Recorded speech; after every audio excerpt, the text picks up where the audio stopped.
Say 39. Number 1. 39. 1. 38. 37. 36. 35. 34. 33. 32. 31. 30. 29. 28. 27. 26. 25. 24. 23. 22. 21. 20. 19. 18. 17. 16. 15. 14. 13. 12. 11. 10. 9. 8. 7. 6. 5. 4. 3. 2. 1. It's time for mouthwash. Giddy up.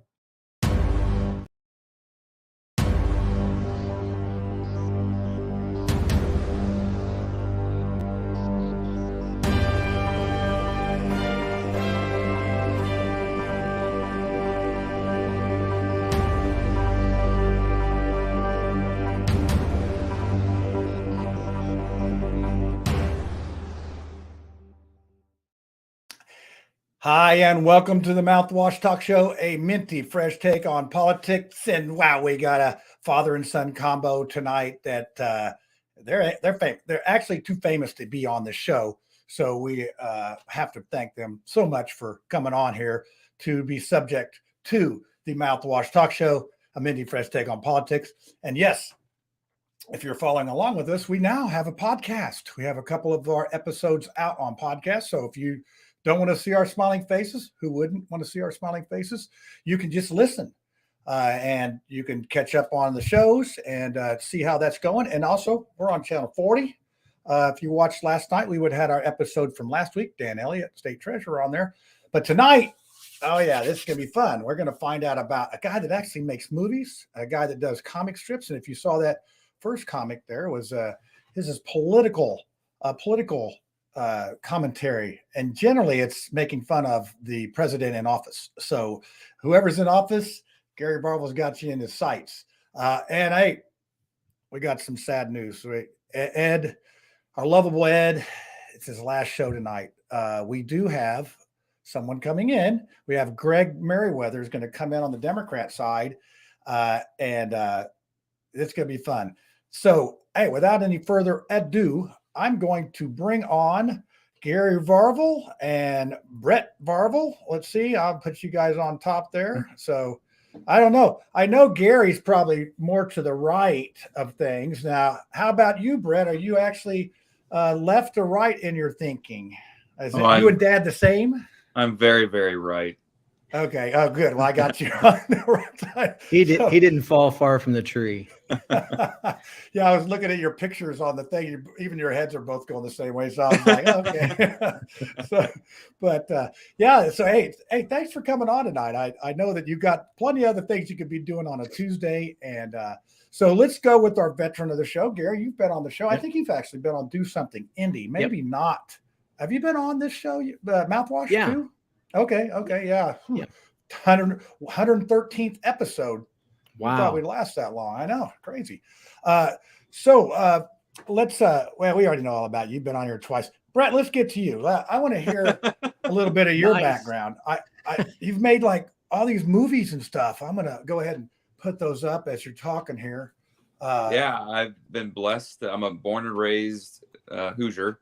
And so grew up here on the west side of Indianapolis, and from a very young age knew I wanted to tell stories for a living and gravitated towards filmmaking. And I'm blessed to be able to do what I love, but not only just do what I love, but I also, my faith is a huge part of what I do. And I bring my faith in Jesus into the movies that I make and proclaim the hope of the gospel to a lost and dying world. And so I've been blessed to be able to be a part of some really cool projects. The most well-known project that I've been a part of is a movie called American Underdog, which is the true story of Kurt Warner, who was the NFL Hall of Fame quarterback, and his story of coming to faith in Christ, but then also taking the Rams to the Super Bowl. The next one after that is another sports movie. It's called Running the Bases. And I play a high school baseball coach who is a firm believer in Jesus, but then is confronted with a superintendent who says he has to keep his faith silent. And there's some conflict that ensues. And without giving any spoilers, you have to see the movie to see how that all ends. And it's really just a movie that seeks to challenge people to be bold in their faith. Play the Flute is another one that I'm very well known about. I play a youth pastor who tries to motivate his students to get serious about the Word of God. And then the one that kind of started it all in many ways was a movie that my dad and I made together called The War Within. And that is a movie that explores the spiritual war that goes on inside of everyone's soul. We actually brought to life your soul with 6 different characters. You have your mind, emotion, will, conscience, memory, and heart. And I'd like to think that Pixar stole the idea from us and then they made it Inside Out. We've never seen a royalty check, but between the three of us, maybe they just stole the idea. We had it. We made our movie first. So First. Yeah. Yeah. Well, then is that on the end of my thing? It had the board on there. Is that when The War Within? Yeah. Is that the board? Is that the yeah? people So the board was kind of the prequel to The War Within. We made the board in 2008, which was a more simplified version of The War Within. And when I was in post production on the board, I went to my dad's office one day when he was still at the Star. And I said, Dad, I don't think we've taken this idea far enough. Let's continue to explore it. And that became The War Within.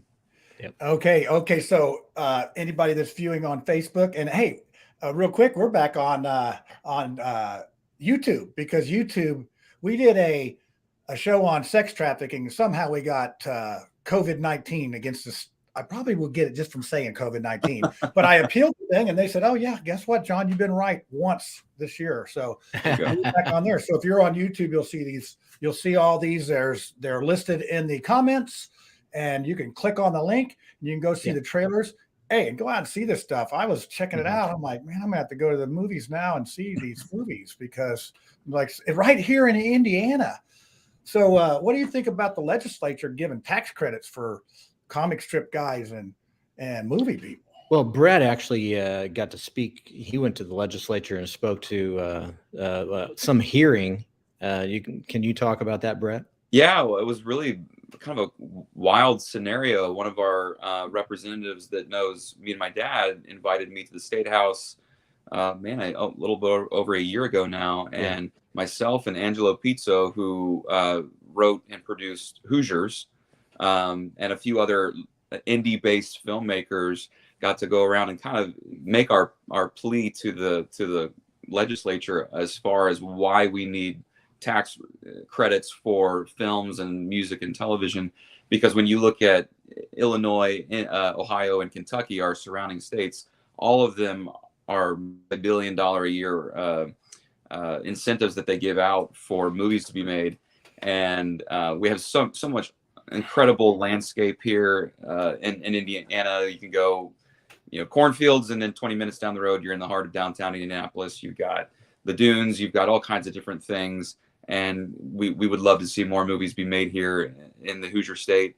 And so, it was kind of a cool thing to be able to just share my story about making movies from here in Indiana.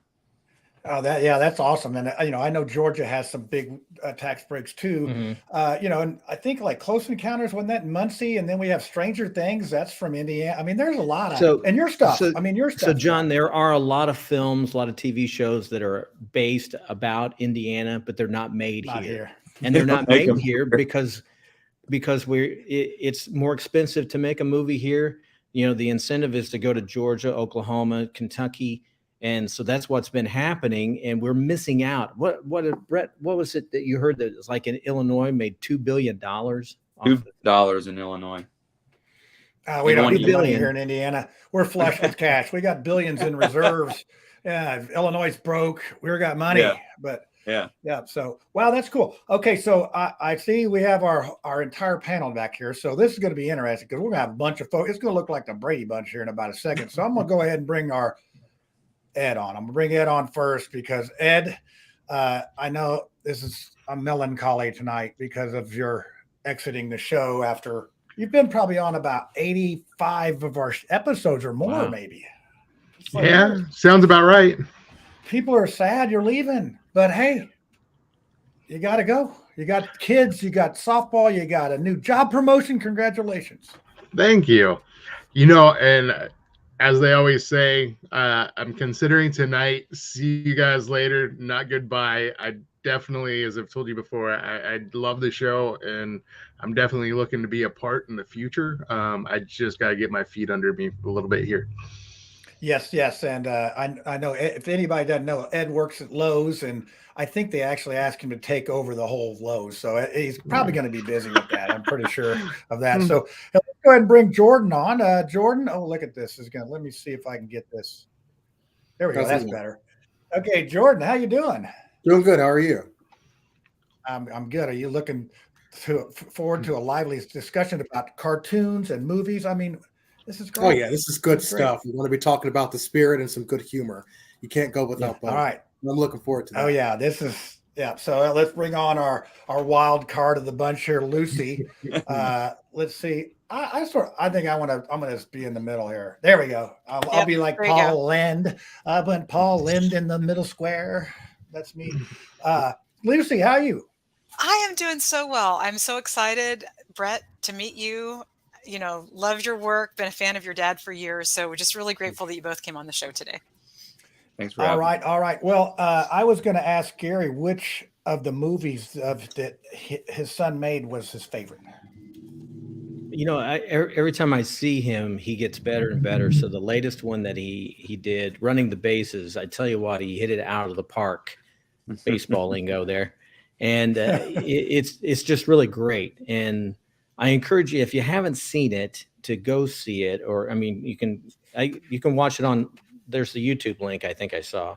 And we have a YouTube, Amazon Prime and Amazon Prime. It's actually in Walmart and different stores like that now too. Okay, yeah, and those are just previews that are. But John, one of the things I want to mention is, and I don't, Brett's not going to say this, but there's a monologue at the end of the movie where he speaks, and he wrote most of that. So now I got to see it. The screenplay, the writer of the screenplay had written something, and Brett said, it's not quite the way I think I would say it. Could I, do something with it? And they did. They let him do it. And being a Christian, playing a Christian in a movie, it's more believable. I mean, there's some good actors, out there, but to try to have them do a Christian, it's a little bit of a stretch. Yeah, well, hey, it's the real thing is the real thing, right? It's Coke tried to change their formula, and look how that worked out. So, you gotta one more thing, John. It was cool for me as his dad to see him playing opposite of Zachary Levi. I mean, he's a A-list actor in Hollywood, and in that movie, Brett plays Coach Mariucci, who is the quarterback coach for the Green Bay Packers, who fired him. So that's a cool scene. Yeah. Well, it's just so you get to develop it, act in it, produce, it's the whole thing. Now, do you still live here in Indy, around Indy, or you out okay. All right. So I'm sort of a West Sider. After I married my high school sweetheart, and we just dug our roots in here in 2008, and we haven't left. Yeah, you can do a lot of work somewhere. But I think you're West Sider, right? I'm sort of Southwest, a little closer. I live in Mars Hill. So last night about 11:30, we had gunshots. So it was awesome. So if you want to look at the Citizens app, we made the Citizens app last night. So it was fun. My wife had to call it in. But anyway, she thinks she's Barney Fife out here. So, okay, before we get to our panel here, Brett, you're not off the hook. I'm going to put up 3 cartoons that Gary did, and this was the one that we had at the start. There we had. It looks like sort of what we got going on here. And here's another one. Yep, that's and then this one. I personally like this one right here. This is funny because I'm older, and I remember when we had Fisher. What was it? Bobby Fischer against Boris Yakovac or somebody. Boris Spassky. Boris Spassky. And yes. So Brett, which one of those would be your favorite? It's got to be either the going up to Air Force One or the pushing. Okay, well, we got to cover Because now. it's too good. Your dad said something nice about you, and this is Mouthwash, the love fest. I mean, mini fresh take on politics. What could you say about your old man? Because the apple doesn't fall far from the tree. But what kind of guy is he? I mean, tell us the real truth. I'll just be straight from the heart. So what you see about my dad online, in the newspaper, in magazines, that's him in real life. Like I mean, growing up, I never knew that I was the son of a celebrity. It was just dad, and he taught us from the Word of God. He inspired us to chase the creativity that God had put in us, and he taught me a lot of just really unique ways to tell a story. I mean, when his deadline was, I got to tell a story in a frame every single day. That challenges you to think outside the box. And so, one of the things that I've taken from him is there's no form of inspiration that will inspire you creatively like a deadline, and you just got to hit it.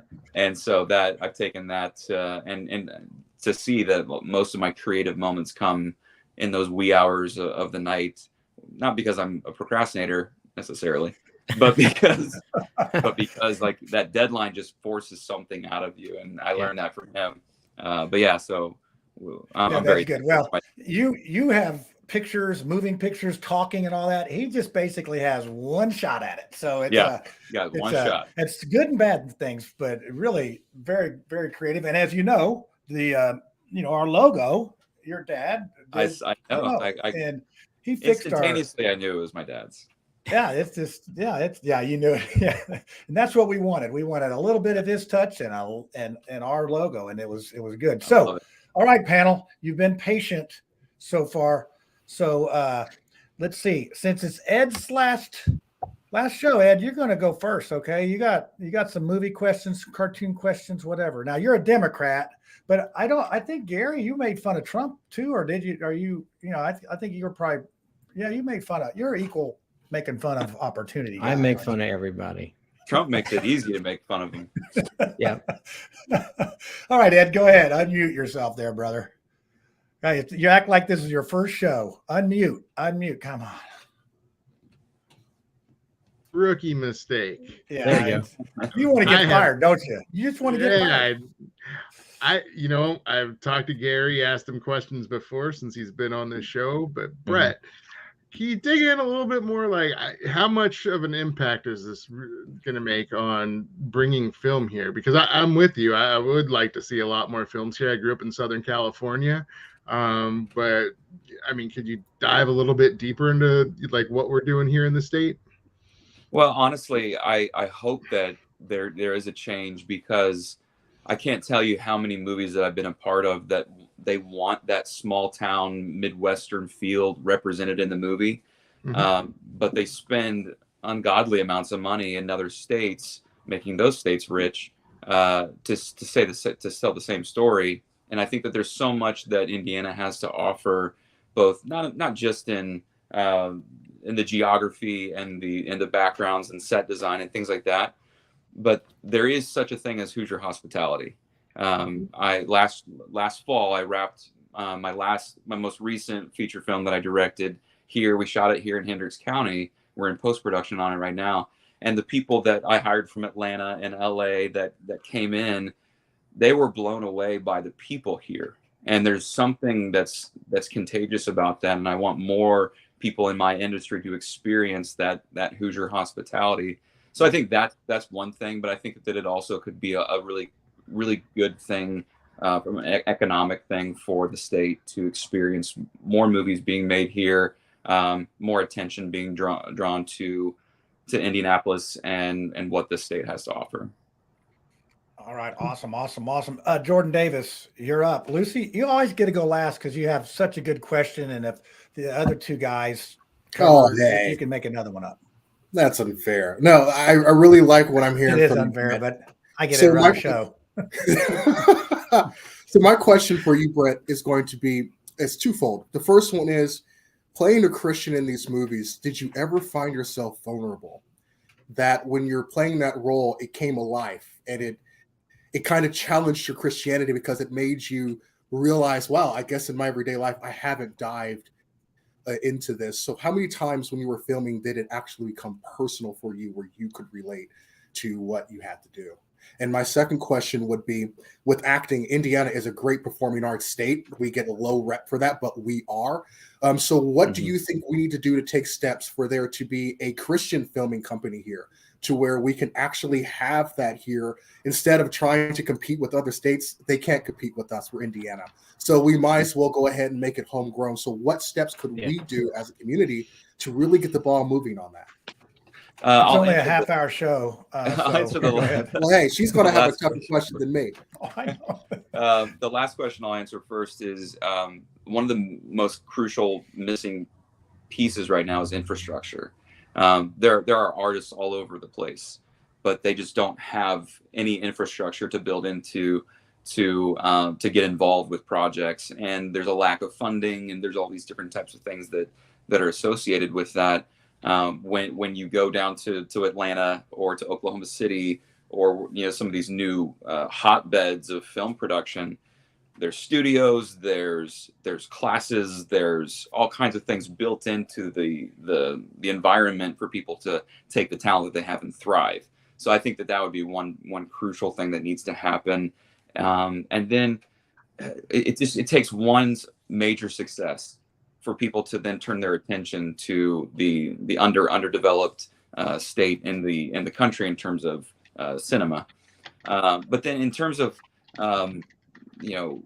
being vulnerable on a film set, one of the things that never ceases to amaze me is how, when you dig into a character, one of the first things that I try to do is I try to find some kind of personal connection, even if, like, I don't know Steve Mariucci, I've never met him before. I don't know what I have in common with him, but I tried to understand on a human level something in my past that I could draw on. So there is those types of moments I try to be vulnerable with, but I shouldn't say very often, more often than not, sometimes what's happened with me, and this happened specifically on the movie Play the Flute, it was literally a life imitating art type moment that happened on set. I'm playing this youth pastor and trying to make these connections with the characters on camera. Off camera, they started calling me Pastor Cobb. They would ask me about the Bible. They were so curious about my faith, and then it just created literally everything that was happening in the movie started happening in real life. And so that really impacted me, to see when you're vulnerable and when you're just trying to be authentic in the craft that you're doing itself, it can create conversation in real life. And that's really what my hope is as a filmmaker, is that movies that I make would create conversations with people, and it would cause them to evaluate their life and the choices that they make. Wow, that's a great question. Great questions, Jordan, because you may not get to ask another one, so you ask two at a time. And great answers, Brett. And I'm sure that once the word gets out of the Chateau de Mars Hill studio here, where the lovely Mouthwash show is produced, once that word gets out, they'll be beating the borders off this state to get in here. So that's Lucy, right. Thanks for being patient. And I don't know if I can top Jordan's questions. Those are really good. So I'm going to take it this time, huh? Yeah, you got me. And because it's a love fest tonight, there's nobody for me to attack. My reputation is going to suffer. No, how can I attack one of my heroes? Anyway, so I'm a Christian. I see a holy war. Right? We have spiritual warfare going on that is real. It's in heaven. It's here on earth. Mm-hmm. I mean, you are literally creating, you're literally the weapon that God has formed against Hollywood. How do you see that as your responsibility to bring Jesus to the masses and to create an alternative to the literally satanic, pedophilia-ridden Hollywood? That's another great question, but I'm going to let Gary do this because it's to both. I mean, this is really both. So Gary, you go first, then Brett, and I want to hear this.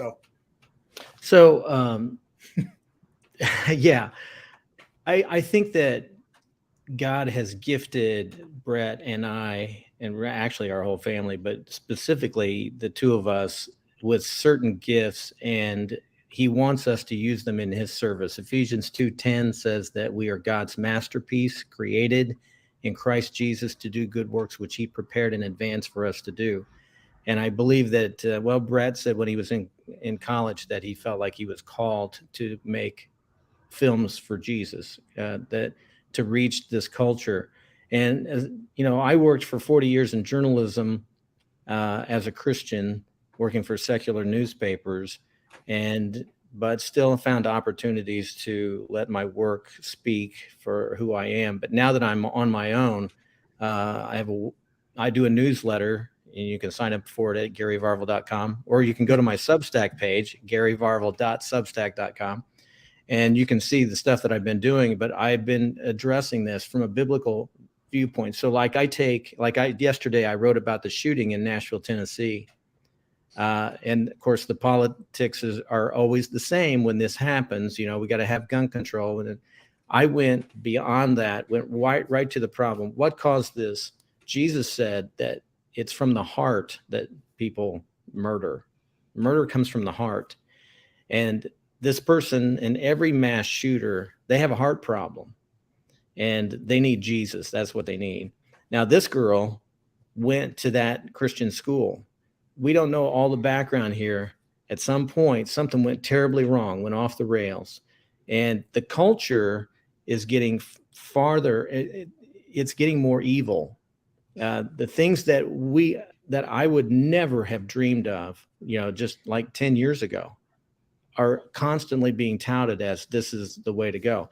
And people who stand up against that become the prey. And if in Isaiah chapter 59, verse 14 and 15 talks about that, it says that if you stand up against it, you become the prey. Well, I've been the prey many times, and it doesn't bother me to be the prey. God's allowed me to grow a thick skin.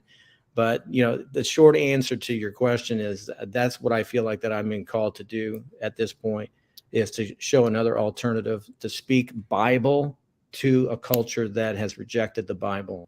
And maybe I can win one, you know, but the results are up to God. I just feel like that's what I'm supposed to do. I'll let Brett answer for him. Yeah. Before you go, Brett, I want to throw I'm going to do a Jordan special on you here, because we do. Our audience, they ask questions. This is a simple one. This is just basically, are you a method actor, Brett? I mean, I don't even know what a method actor is. No, So, I am the farthest thing from a method actor. Is your Daniel Day-Lewis type actor who embodies the character, and they actually want you to call them by the character name. They never stop being that character, even when the camera's not rolling.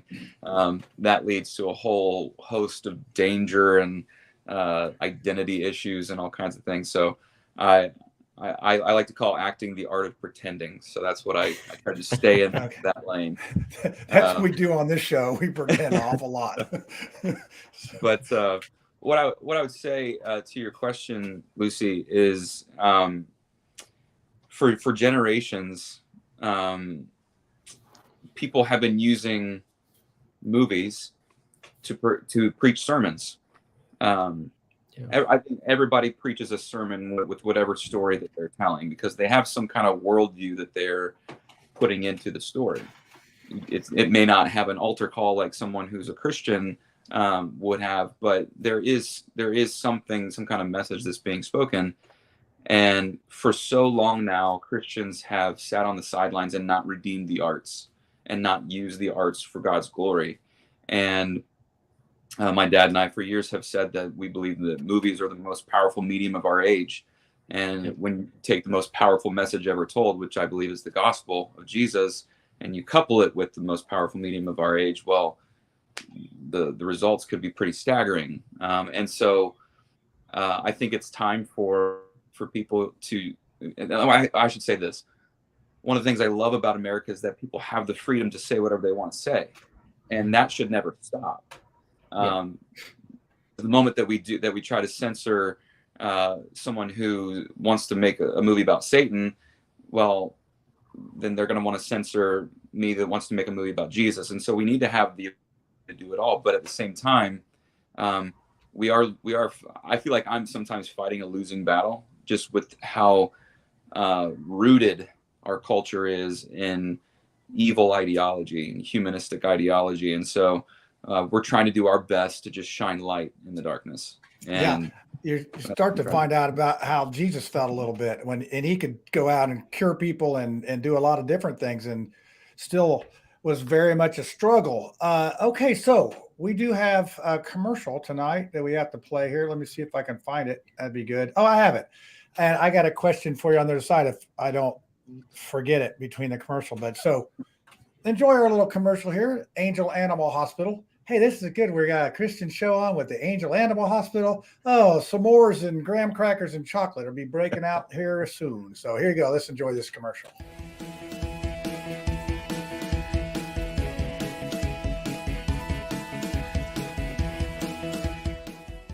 Hi, my name is Shelby. And I'm Annie. And we work together at Angel Animal Hospital in Greenwood, Indiana. It's a great place to work, and we are hiring veterinarians and veterinary technicians. You can contact us at our website, which is myangelanimalhospital.com.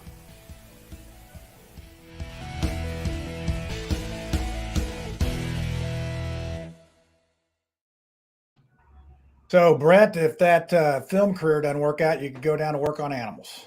They need people. It doesn't look like it pays pretty good too. You deal with little yipping chihuahuas and giant Great Danes. So, okay. So my question, if I get to ask a question, guys, and actually the panel, you could answer this too as well. This is how much movies. I'm going to lump this into movies and music. How much do you think that movies and music, I mean, especially some of this music we have now with the, the rap and the, it's pretty rough stuff. And it seems like our movies are all, how many people can you kill? And then you get the girl and blah,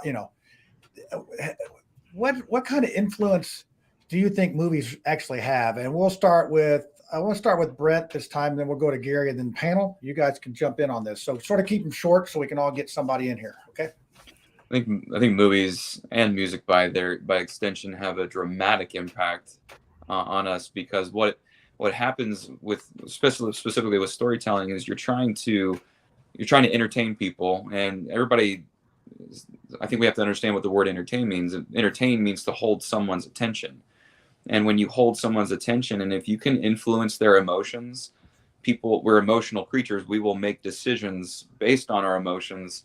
And so I have seen even people that I went to school with that listened to music that was dangerous, is the word I would use to describe it. They live very, very different. The choices that they make are influenced greatly because of the messages that they've been hearing and absorbing for years. And it's a slow process, but it's very influential. It seeps in. Yeah, there's a lot of layers to this, so you can branch off any way you want on this. Gary, we're about the same age, so we've seen music come and we've seen music go. So right. When I was younger, I thought, what two things when I get older will drive me crazy? And it's texting and rap music. So go ahead. Well, when I was in high school, I remember a book came out called Subliminal Appeal, and I read it and I thought it was fascinating that subliminally there are messages coming through the media that you don't maybe consciously recognize, but it's seeping into your subconscious. And I believe that's probably true. And especially, with movies, every movie has an agenda. And when it's coming from Hollywood, it's not hard to find what that agenda is. In Mark Dice's book, Hollywood Propaganda, he talks about, I think it was in 2014, a group of Hollywood producers and directors went to the Oval Office, met with President Obama, and they also met with the, I call them the letter people, the LGBTQ group of people. And they came to an agreement that by 2024, I think 50% of the new movies and new TV shows that would come out would have that agenda that would be LGBTQ. I think it was 25% by like 2020, and then they would just continue increasing it. And why are they doing that? Because they want to normalize that. And so like my children and my grandchildren, so not my children, but my grandchildren are growing up in a country that's really completely different than what I grew up in. And a lot of people say, "Oh, you want to go back to the days of slavery?" No. That's not what I'm talking about. The country's always had some problems, but we over time have corrected so much of that. But now we're going into some areas that I don't specifically agree with because it's not biblical. This is nothing new, but in 1863, Abraham Lincoln wrote a proclamation for a day of humiliation, prayer, and fasting. And in it, he said that we had prospered more than any nation in the world. But he said, we have forgotten God. And so he was calling the nation to repent. And he actually said that the Civil War was a result of a nation that had forgotten God. And I say that it's time to bring that back again, because I think that the problems that we have today, not just economic, but social, are problems because we have decided that we've rejected God. And I believe, based on Romans chapter 1, that we are facing the judgment of abandonment. God has said, I'm giving you over. Yeah. And well, this could be one of those things where if you read after Solomon and David, every king after them was worse and worse and worse. Yeah, and then yeah. Jesus had to come back. So maybe we're in part of that. Lucy, what do you think? Do you think Jesus is coming back soon? I do, but I think because of Project Bluebeam, and maybe I'll put that in my conspiracy theory, a lot of people are going to be fooled. But I've used that one before. I'm going to take this a little bit different way. Okay. People are literally programmed. Nikola Tesla. We have so many amazing inventions because of that man, and he said that we have to think in terms of frequency. For those people who aren't aware, there is an entire science called cymatics, cymatics, and it's a steady frequency. So if you look up cymatics on YouTube, you'll find a lot of people putting salt or sand on speakers, and then they'll play a note. And what you discover is that certain frequencies create certain patterns. Well, when God spoke the earth into existence. So obviously words and frequencies have incredible power. And so when you are listening to rap music. I'm gonna pick on that, John, because you said that. Good. Let's pick on it. I'm picking on you. I'm picking on you there. But if you're listening to things that are discordant, or things that you're saying over and over and over again, I grew up with Fresh Prince of Bel-Air, so I grew up with positive rap music, but not everybody has that. And what are the things that we're singing to ourselves subconsciously in the music? It flies so much under the radar that you don't even know that you're being programmed. What is television? It's tell, lie, vision. It's telling lies with vision. I'm not wrong, right? I'm not wrong. That's funny though. So, for those who aren't aware, there's a Japanese scientist whose last name is Emoto, and he literally took water and then froze it after having, intentions put upon that water. When I say intentions, what I mean is like, he had Christians, he had Buddhist monks, and they would pray, gratefulness and love or murder and hate. He literally labeled the bottles of those. This is a really famous experiment. Go look it up. I'm sure it's on YouTube. But the difference is that where there was love, where there was gratitude, it formed these ice crystals that were gorgeous. And where there was murder and hatred, it was not pretty at all. In fact, it was pretty ugly. So when we're listening, be careful, little eyes, what you see. Be careful, little ears, what you hear. These things that we were taught as children have become concrete in our lives. And we need to think about what we're allowing our children to see and hear. Yeah. That's well said.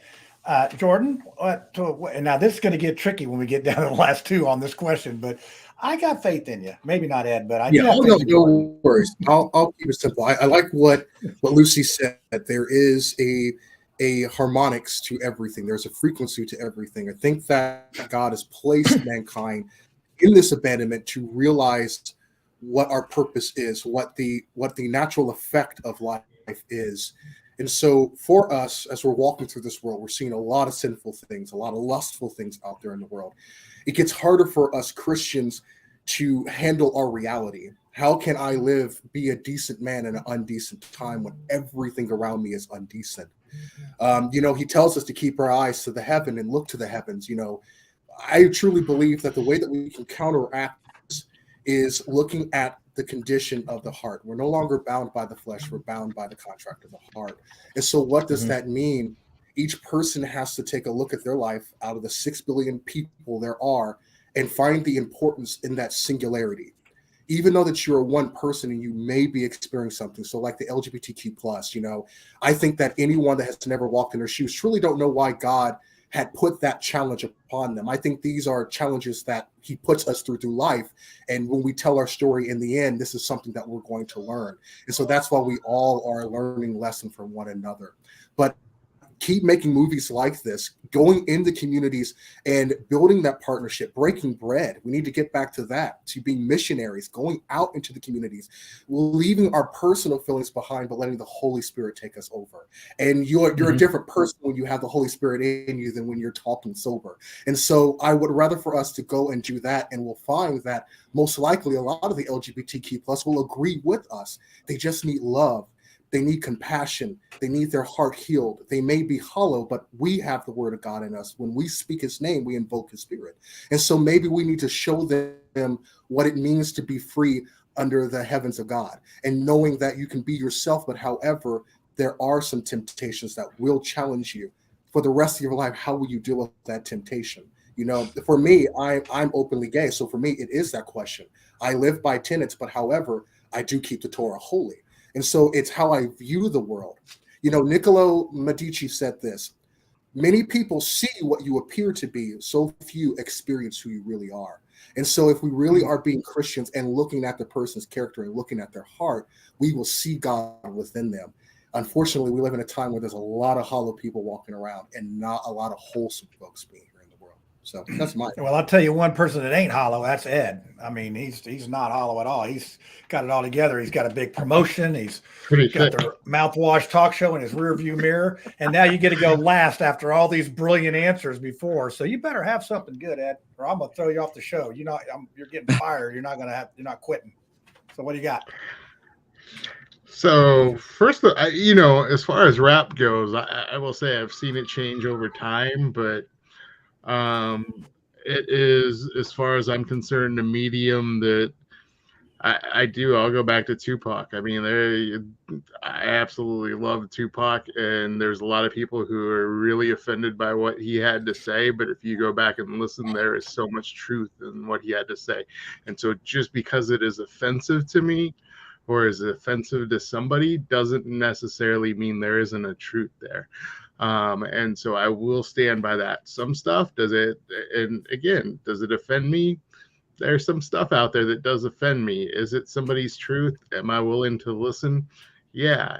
And I'll go back to the fact, I think I started on the very first episode I came on talking back the fact I went to all-male Catholic high school. And when you talk about letters or whatever you want, I got put in that box by people that didn't understand. And I was going to a Catholic high school. I was doing everything right. But just because I went to that male high school, all male high school, I got put in that box, called those names.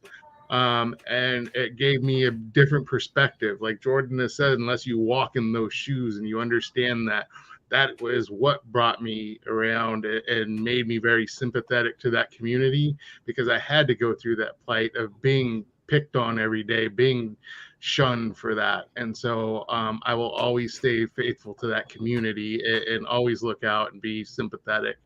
And so I see it both ways. I think Brett said something that really hit me of, we can't just fight against, we got to let people speak, man.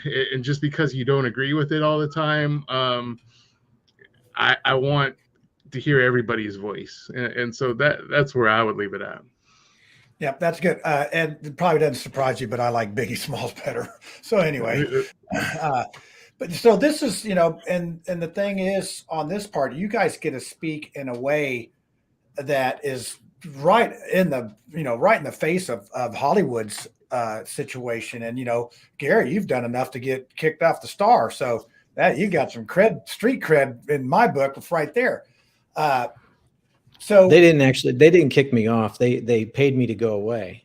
Okay, So yeah. there's a difference. All right, Hey, that's John, what will we're you doing with pay me Ed. to go away? That's what we're doing with Ed too. But I had been there way too long, and they I think I had a salary they wanted to eliminate, and so by paying me to go away, it was good for both of us. I enjoyed it, and so did they.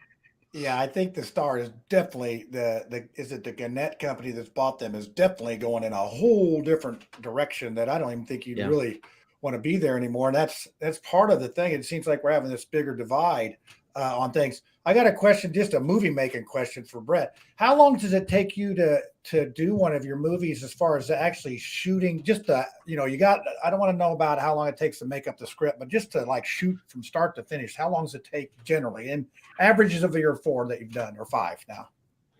It ranges depending on the size of the, but I would say 4 to 6 weeks. Usually. Oh, really? So you roll through it pretty quickly. Wow, it's nice. It's like I kept thinking it's like a spaghetti western. Well, when you're talking about like those big, huge superhero blockbuster movies, those are months. That's like 3 to 4 months, if not 6 months of time. All right, cool. But John, that's just the shooting part of it. There's a lot of post-production that has to take place. It takes months. Yeah. Trust me, I got post-production here. It takes me minutes to do. I mean, it's hard, but I'm the engineer here. I'm everything almost. Yeah. The talent on the bottom there is like, it's tough. I got to do one more ad real quick. So let me put this one up there. Okay. Here you go. This is Bimbo Bakeries, largest bakery in the world. They desperately need drivers. It pays about as much if you're going to work with animals. You got to be able to do a route or whatever, but you can make some good bread doing that job. So there you go. Our commercials are done now, guys. All right. I think it's we're close enough to the end here. We do a conspiracy theory, and I know Gary has been warned about this, but Brett, you have not been warned about this. You're not politicians, so you don't get a pass to get out. You're sticking around on this. So what we do is I play our little intro here, and we're going to do the conspiracy theory. We got a little tinfoil hats. You guys don't need them. That's okay. You don't need them. And so we're going to play that. Then on the other side, we're going to hear what kind of, it's Ed's last conspiracy theory. It's terrible. So I'm going to shed a tear. But anyway, here we play this little bitty clip here to be able to get our hats on. So here you go. Hey, y'all, better get your tinfoil hats out. It's time for the conspiracy theory. Come on now, let's go. I think somebody stepped on one of my antennas. I'm not going to be able to get anything going tonight, probably. On this. I feel like it's getting more like Viking-y. Yeah, I can't look at Jordan. I can't really tell. I can't look at it. You're killing me, Smalls. Okay. All right. So I'm going to start with, we're going to start with Lucy. Let's just start right out of the gate on this one. And then maybe that'll give me time to think of one. So go ahead, Lucy. Well, I could do a whole show without even taking a breath about all the different facts. I mean, the biggest conspiracy theory going is that I'm going to run out of them because everything that I've talked about has come true. But I assure you, it has to do with Bill Gates. And okay, let's just go for broke since we've got Brett on the show and Gary. Yeah. Bill Gates is secretly funding satanic movies in Hollywood. And it's actually Bill Gates' money that is making all of this happen. And so I predict that very soon you'll see Bill Gates doing this, his little one eye thing. And then you'll know for sure. Oh, you don't know about that? Okay, so let me educate you. First of all, you got the all-seeing eye that's on the back of the dollar bill, the pyramid, and that's also the all-seeing eye in masonry and in a lot of New Age stuff. But when a Hollywood actor goes like this, they're doing a couple things. They're doing the one eye. They could be covering up one eye. They're letting you know they've been initiated into the club. And then look at this. This is 3 6s. 1, 2. I see that. Okay. 3 6s. Now, what'll really, you Google this? No, it really is. It really is. There's 3 6s there. What'll really blow your mind, though, is if you start looking at the Facebook symbol, the Google Chrome symbol, the Google Play symbol, just go look up Google Chrome satanic symbols. And then think about Gmail. So Google Mail, Gmail is actually very close to an apron that Masons wear in some of their secret ceremonies. So so I guess the biggest conspiracy theory of all is that what has been done in the dark will be brought out into the light. Well, there you go. Now, wait, we got like movie guy here. So have you heard any of that stuff, Brett? I mean, have you heard any of those things? Don't ruin your career for conspiracy theory. I have not heard about it. We don't want you to get blackballed from anything. What was funny to me though is on my last film set, we shot on Halloween night one night, and everybody dressed up like me and had name tags and stuff like that. And so one of the things that everybody did on set to impersonate me when I direct, a lot of times when I'm trying to pick which lens I want my director of photography to use, I will put my hand up like this to block out the peripheral so I can see a focal length. And I posted that picture on Instagram, and oh my goodness, people coming out of nowhere saying, "Are you a part of the satanic cult now?" Or because you're, and I was like, no, it's a filmmaking thing. I promise I'm not. It was interesting. I almost got institutionalized. Truman Capote or something on that thing. Yeah. So, there was this weird thing, just to add one more thing before I go on, or you guys go on without me, is Helen Mirren and Lady Gaga had this really weird meeting. If you Google it, it's really weird. Like they were passing each other, at some sort of event, and then they both had to stop and raise their arm to the square, and it was clear that Lady Gaga was bowing towards Helen Mirren. So, it's just all weird. Yeah. And it's all satanic. But so, I'm glad to hear you hadn't been abducted or inducted. I'm so far I have not. Yeah, but yeah, it's like when you're in the spotlight, you're in the spotlight. Okay, before we go on, which famous actor would you like to get? I could probably get you Kevin Sorbo if you need Kevin Sorbo on something. I mean, if you could just pick up the phone right now. This is my mouse to my computer. It's not a phone. Hollywood, send me your best guy. Who do you got? Or gal? Who would you want? That I would want to work with? Yeah. That you'd want to have in one of your movies. Well, he's crazy, but I think Mel Gibson is one of the most gifted actors of our generation. But he's insane. But yeah, you could manage him. You can manage. Maybe. I'm sure of that. So, maybe. All right, Jordan, you got a conspiracy theory tonight? Yeah, I've got one. I've been thinking about this all week, actually, thus far. So, when Donald Trump talked about buying Greenland, that wasn't really a stupid idea, if you really think about it. Why? Because that's the only defense we have to the Northern Sea, and there's an oil field up there. So if we were to ever protect the United States, buying them for a good few $1 trillion might actually help the United States out to protect us for early warning. So maybe, just maybe, Biden may fumble or fall over and sign his name on a document where we buy it. So I predict probably in 2024, Donald Trump's going to say that he's going to buy Greenland for a low sum of money. So that's my theory. All right. Well, Ed, our guests obviously have.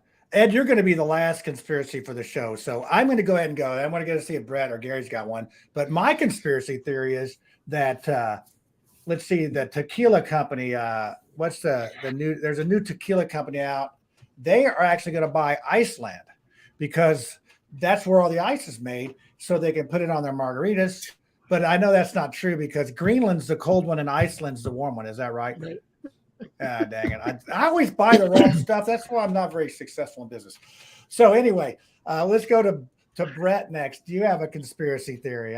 You're a creative guy on the spot here. I'm not big on conspiracy theorists. I mean, I'm married to a registered dietitian, and so we obviously have a very different perspective on food. And I think that the government has its hands in the food industry and is trying to control us with food because it's so addictive. But that's about as conspiracy as I get. Yeah, well, you missed our conspiracy where Bill Gates bought 479,000 million acres of stuff. But that's true. So, all right, Gary, what do you got there? Let's be a little more creative than Brett there. So Ed, so you're saving Ed for last? Is that what you're doing? Yeah, he's okay. Going last. So, okay, I'll come up with one. I know that there's been stories here recently that President Biden's not happy with Kamala Harris's job as vice president. So I predict for the race for 2024, he's going to dump Kamala and he will pick John Fetterman to be his running mate for 2024. To make him look good. The real John Fetterman or the recent? You could. That's what you're. The Senator John Fetterman. I don't know of any other one, but well, there's a picture out there of a body. Is that now? I'm going to go to Lucy because she's our. Why don't we just get Jimmy Hoffa? That'll be a good vice president pick. Yeah, Jimmy, if we could find him. If we could find him. Yeah, well, he's in Hamburger somewhere. But Lucy, I saw that picture, but that's just a joke, isn't it? Somebody's joking around. I don't know if it's a joke or not, but there is a Fetterman lookalike that is now posing with Fetterman's actual wife, and he doesn't have like the cab.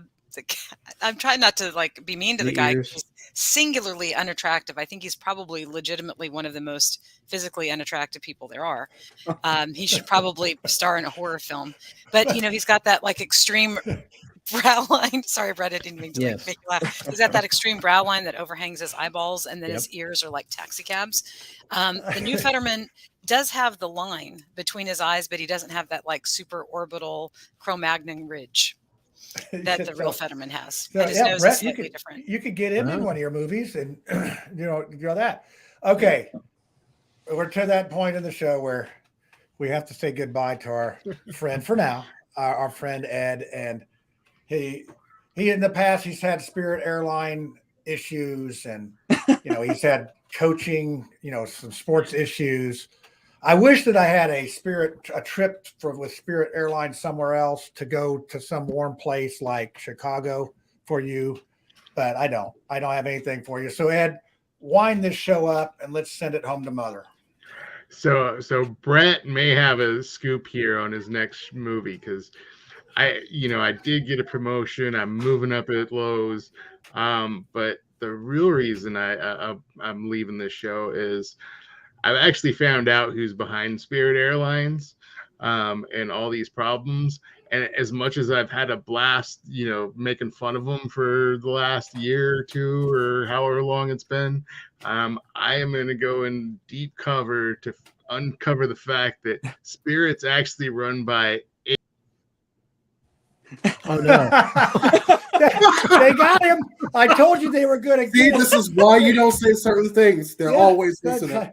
So to give you some background on this, we did our show, and Ed had a flight out on Spirit Airline, and it got freaking canceled. They're watching him. They're watching him. All right. Well, you know, guys. That's good. What a way to go. That was freaking perfect. That was amazing. That was good. Hey, this is why you wear the tin hat. Yeah. If he'd had his whole hat on, they couldn't have taken him. He would have got him. He would have made it. Brett, Gary, thank you so much for coming on. Thank you, guys. And now I'm going to watch your movies and see all this stuff. A good host would have watched them before. That's true. I'm not good. Can't even get my hat on here. So it's all good. It's all good. All right, everybody. Well, let's go ahead and let me find the end here because I am the producer and the everything else. So we do have an ending for this show. Okay. Hey, if you guys will stick around for just 1 second, we want to, say goodbye, and maybe we can go find Ed. I don't know. Maybe not. So, all right. Thanks, guys. Thank you. Yeah!